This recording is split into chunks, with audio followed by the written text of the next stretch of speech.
बाद शील, 7 शील में कौन आए, क्या क्या आएगा, 3 गुणव्रत और 4 शिष्टाव्रत। धार्यते, समझ लो कि जिसको 5 अनुव्रतों के अतिचार याद नहीं होंगे वो निरतिचार पालन क्या करे, कर सकता है?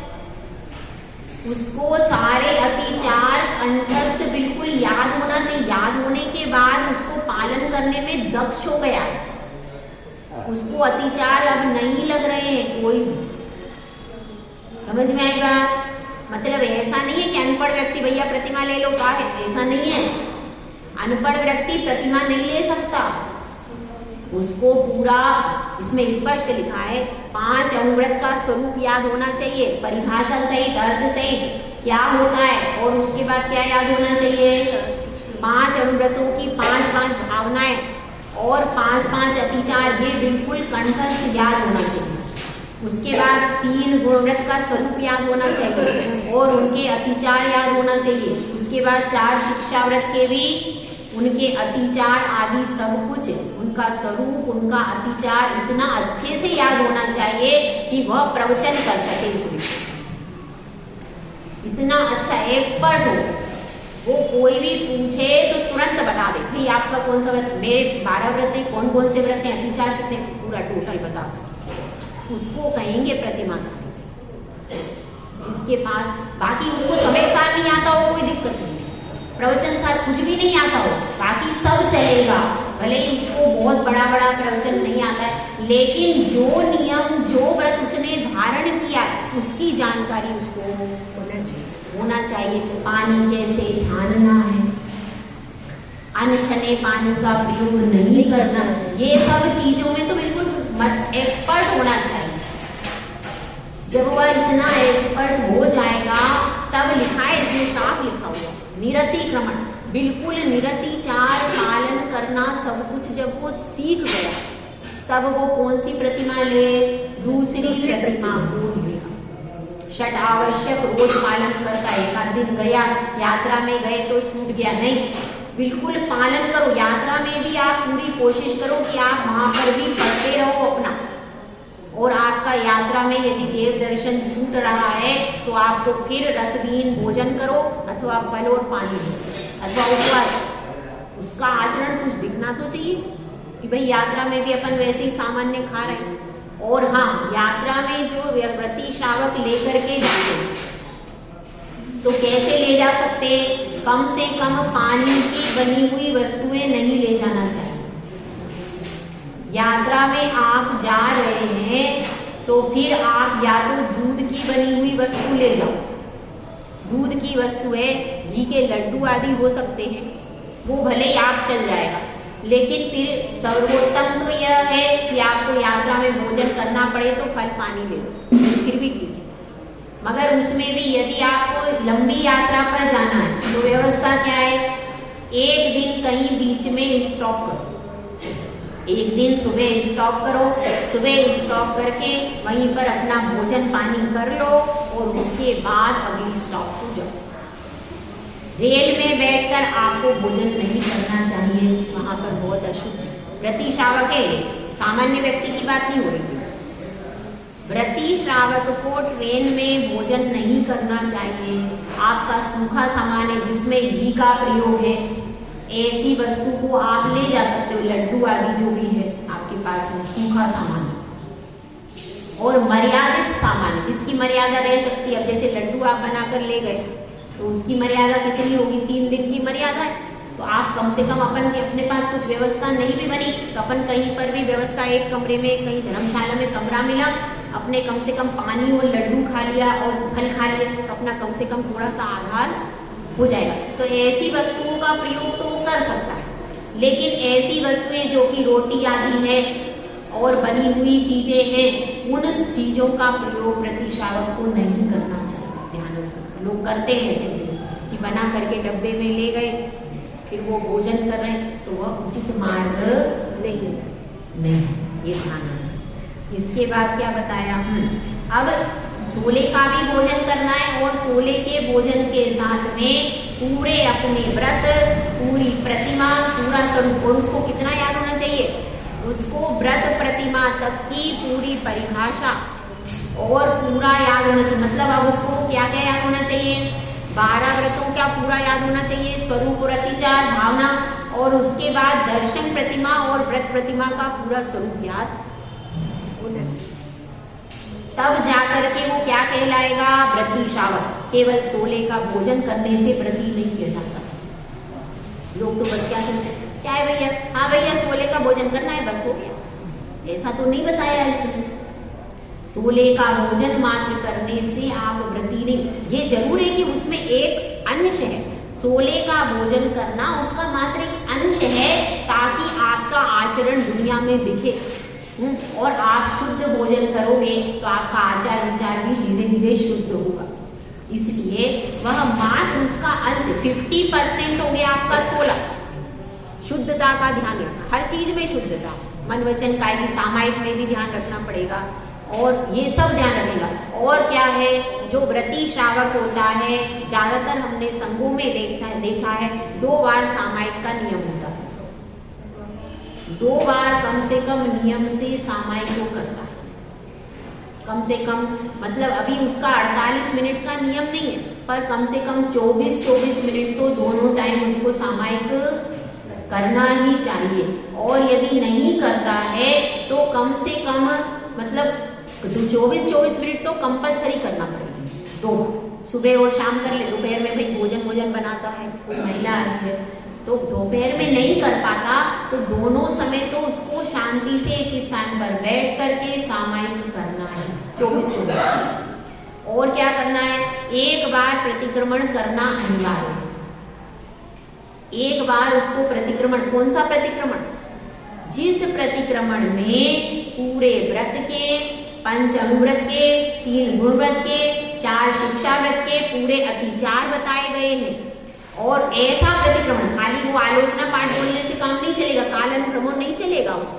वो व्रती श्रावक को प्रतिदिन कम से कम, सर्वोत्तम तो है दिन में 2 बार करना चाहिए प्रतिक्रमण।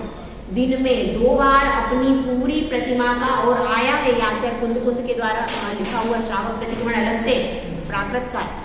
वह प्राकृत का प्रतिक्रमण उस श्रावक को प्रतिदिन 2 बार करना चाहिए, क्योंकि भाई क्रिया तो होना चाहिए। व्रती श्रावक की क्रिया कम से कम 2 बार सामायिक और 2 बार उसको प्रतिक्रमण करना चाहिए व्रती श्रावक।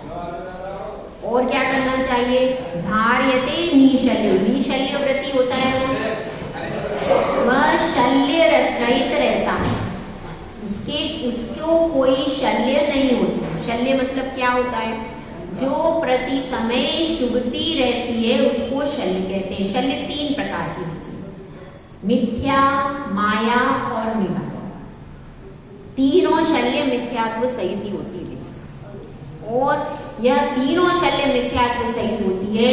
इसीलिए पहली मिथ्यात्व शल्य का मतलब क्या है, कोई मिथ्यात्व का प्रकरण उसके अंदर में रह गया हो, बाहर से भले उसने त्याग किया, नायतन में नहीं जा रहा, पर कर्म के उदय से कहीं कोई मिथ्यात्व का उसके अंदर रह गया हो अंश, तो उस अंश को भी निकाल देना चाहिए। मायाचारी नहीं करना। मायाचारी कैसे करते हैं, सामने तो दिखा रहे हम व्रती है भैया हम व्रती है, और फिर जाकर के 16 बदला ही नहीं है, शुद्ध भोजन नहीं कर रहे, क्या कर रहे हैं, मर्यादा से रहित भी भोजन कर रहे हैं। वो सामने दिखाते हैं हमारी प्रतिमा है, हम व्रती हैं, और फिर पीछे से जाकर के कुछ का कुछ आचरण प्रतिक्रमण कर ही नहीं रहे, सामायिक कर ही नहीं रहे, कोई क्रिया व्यवस्थित नहीं कर रहे, और दूसरों के पास जाकर के हम बताते हम व्रती हैं, हम ये हैं। तो ये क्या है, ये मायाचारी हो गई कि जो व्रती, जो प्रतिमा का स्वरूप बताया था, जो चीज बताई थी उसके अनुसार आप आचरण नहीं कर रहे, और सामने से दिखा कुछ और रहे और अंदर से कुछ और है। तो ऐसा प्रतिमा का पालन नहीं करना। जितनी आपकी शक्ति है उतना ही पालन करो, और उसमें मायाचारी नहीं। यहाँ भी मायाचारी करोगे तो कहाँ जाओगे, यहाँ मायाचारी नहीं करना। जितनी आपकी शक्ति, धीरे धीरे शक्ति बढ़ाओ, धीरे धीरे शक्ति बढ़ाओ, और बढ़ाते बढ़ाते आप एक दिन आगे पहुंच जाओ। इसलिए अपनी शक्ति के अनुसार आपको करना है। प्रतिमा आदि ले ली है तो उसका फिर व्यवस्थित पालन करना। उसमें दिखावा नहीं होना चाहिए। दिखावा बहुत ज्यादा है और अंदर को कुछ भी, ऐसे लोग भी करते हैं, ऐसा दिखावा करते हैं प्रतिमा का, फिर आप कहेंगे भैया आप मर्यादा खा लेते, नहीं मर्यादा का कोई भी वो नहीं है, 10 दिन का भी खा लेते, ऐसे थोड़ी बनी। ना तो 16 का पता है, ना उनको ये पता है कि 5 अनुव्रत कौन से होते हैं, उनकी कोई परिभाषा याद नहीं है, अतिचार याद नहीं है, कोई स्वरूप याद नहीं है, फिर काय के व्रती हो गए आप? जो व्रत आपने लिया है, जब उसको याद ही नहीं है आपको कौन सा व्रत है, तो फिर और याद नहीं है तो सबसे अच्छा तरीका है कॉपी में लिखो। कल हमने बैठ के कॉपी बनाई यहाँ पर, अब हम कॉपी बना रहे हैं क्योंकि आप लोगों को कोई ना कोई अच्छा मिलेगा तो वो कम से कम लिख लेगा, तो उसमें पूरी भावनाएं लिखी, फिर अतिचार लिखे, फिर ऐसे पूरी कॉपी तैयार की है, तो उसमें पूरा गाथा वाइज लिखा है उसके पूरी चीजें। तो ऐसी अपनी कॉपी बनाना चाहिए। आप व्रती बनो तो कॉपी तैयार करो, तो उसमें अपन पूरा लिखो। कोई बात नहीं, आपकी मेमोरी कम है तो रोज उसको पढ़ो, रोज याद करने की कोशिश करो, तो आपको जब याद हो जाए तब प्रतिमा लेना।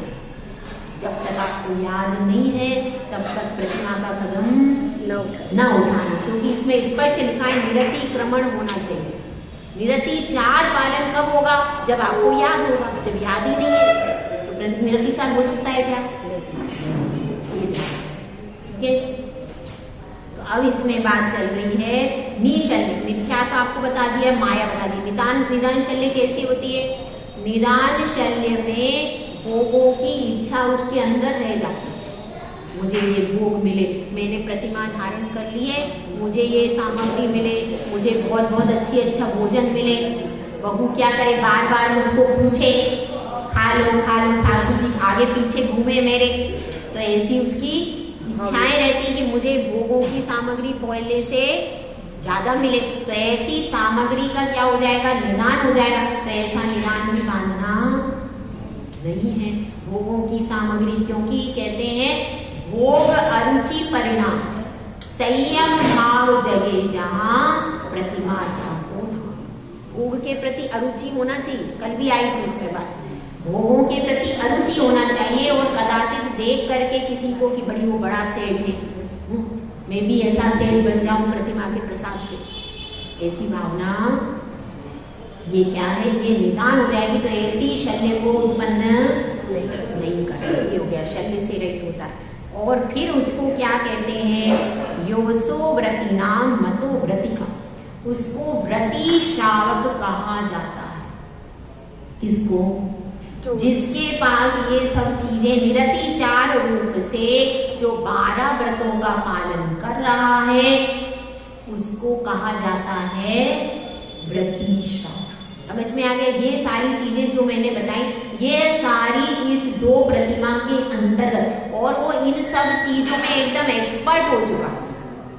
कोई भी उससे पूछे भाई आपके क्या व्रत है, तो तुरंत बता देगा मेरी ये व्रत है, इसकी अतिचार है, इसकी सारा बता सके। जब वो बता पाएगा तभी पालन कर पाएगा। जो बता ही नहीं पा रहा है तो पालन करेगा नहीं। इसलिए यहाँ पर बताया गया। एक प्रतिमा पर और ले लेते हैं। टाइम क्या हो गया? 9:10। एक प्रतिमा होगी। देखिए सामायिक प्रतिमाधारी का लक्षण। चतुरावर्त त्रितयश, चतुरावर्त त्रितवर्ष, चतुप्रताम स्थितो यथा जातः, चतुप्रणाम स्थितो यथा जातः, सामयिको द्विनिषद्यस्, सामायिको द्विनिषदस्य, योग शुद्धम त्रिसंध्यमभिवन्दी, त्रियोग शुद्धम त्रिसंध्यमभिवन्दी।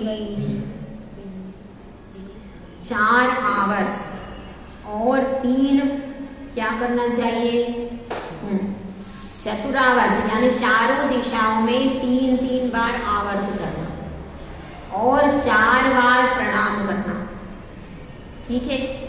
स्थितो यथा जाता, जो स्थित है मतलब खड़े होकर के उसको क्या करना है? चारों दिशाओं में 3-3 बार, ऐसे करते हैं ना, 3-3 बार आवर्त करना, और एक बार जमीन पर बैठ करके सिर झुका करके प्रणाम करना। किसको करना?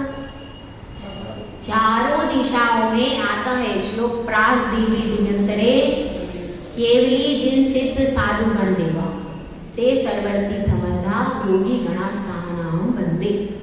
जो भी इस दिशा में कौन कौन है, केवली हैं, जिन हैं, अनंत हैं और सिद्ध हैं, साधु हैं, वे सब जो भी रिद्धिधारी महामुनिराज हैं, उन सबको मैं प्रणाम करता हूँ, मुनि नमस्कार होगा चारों दिशाओं में। पहले खड़े होकर के क्या करेगा, कायोत्सर्ग करेगा, 3 आवर्त करेगा और फिर चारों दिशाओं में 4 बार प्रणाम करेगा। ठीक है, तो इस प्रकार से सामायिक करता है। कब करता है, द्विनिषद्यस,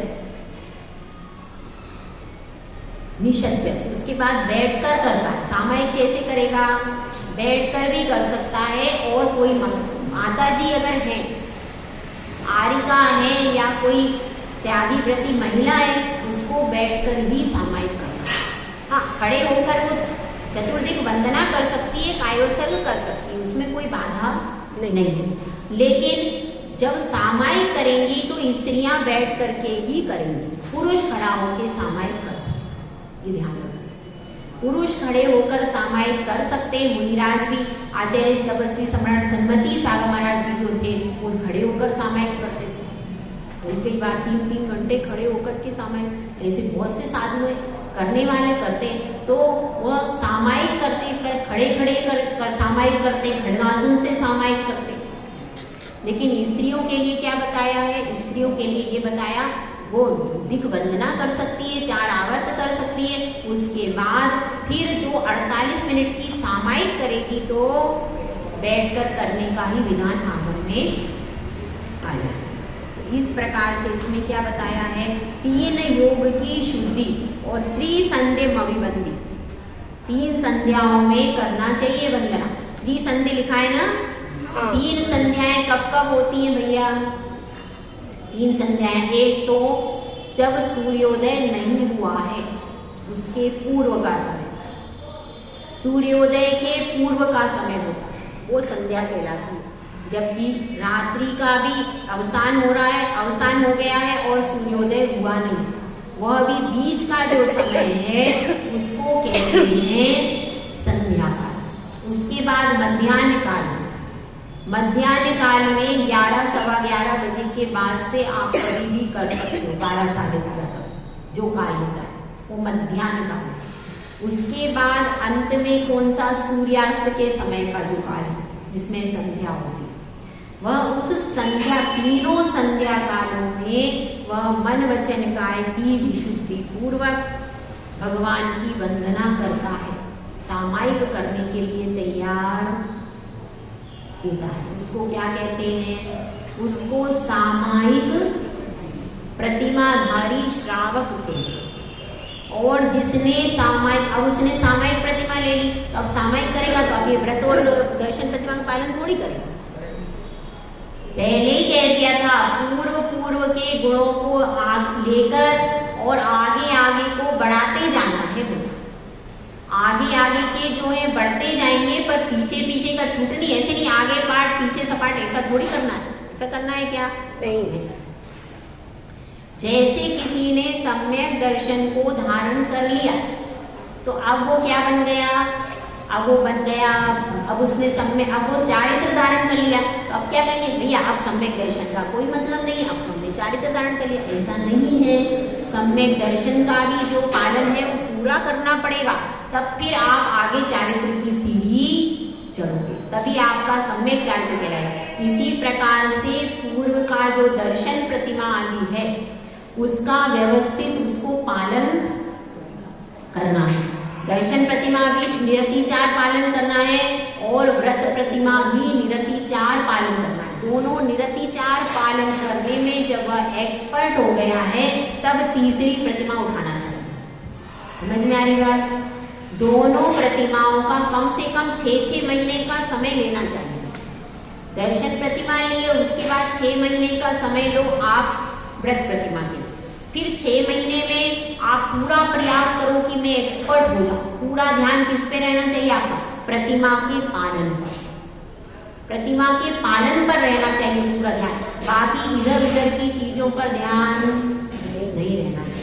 प्रतिमा के पालन को आप दर्शन प्रतिमा और व्रत प्रतिमा जो निरतिचार पालन कर रहा है, जिसके दोष लग ही नहीं रहा, वह व्यक्ति तीसरी सामायिक प्रतिमा को प्रारंभ ये भी। तो इस प्रकार से सामायिक प्रतिमा के बारे में अपन ने समझा। तीनों समय 48 मिनट की सामायिक करनी पड़ेगी, इसमें कोई कंसेशन नहीं है। तीनों संध्याओं में 48 मिनट की पूरी विशुद्धि के साथ में, पूरी आवर्त के साथ में, प्रणाम के साथ में क्या करना चाहिए, सामायिक करना चाहिए। और चैत्य भक्ति और पंचगुरु भक्ति हिंदी की भी उपलब्ध है, तो इसमें चैत्य भक्ति और पंचगुरु भक्ति जरूर पढ़ना चाहिए जो सामायिक है। और सामायिक प्राकृत की भी उपलब्ध है, संस्कृत वाली भी उपलब्ध है, हर जिनवाणी में विमल भक्ति में सामायिक दी गई, तो वो सामायिक करो। अथवा कोई बहुत ही नहीं कर पा रहा है तो हिंदी का अनुवाद भी उपलब्ध है, जो कोई बूढ़ा है संस्कृत नहीं पढ़ पा रहा, हिंदी के अनुवाद वाली करो। पर उसके अलावा सामायिक में रोज चिंतन करो, मैं व्रती हूँ। आप कम से कम 5 मिनट रोज सामायिक में अपने व्रतों की कॉपी सामने रखो और उसको देखो, ताकि आप कभी भूलो नहीं कि आप व्रती हो। किसी को कहना नहीं पड़े, आपकी आत्मा आपसे कहे कि आप व्रती। प्रतिपल उन व्रतों का आचरण आपके जीवन में झलकना चाहिए। जय बोला जय सुंदर साई महाराज की जय, श्रीमती माता जी की जय, हरिका संघ की जय। जावाणी के ज्ञान से सूझे लोकालो, सोवाणी मस्तक धरू सदा दे तुम तो। ए जिनवाणी भारती तोहि जपो दिन रे, जो तेरा शरणा गए सो पावे सुख जे। देव भजू अरहंत को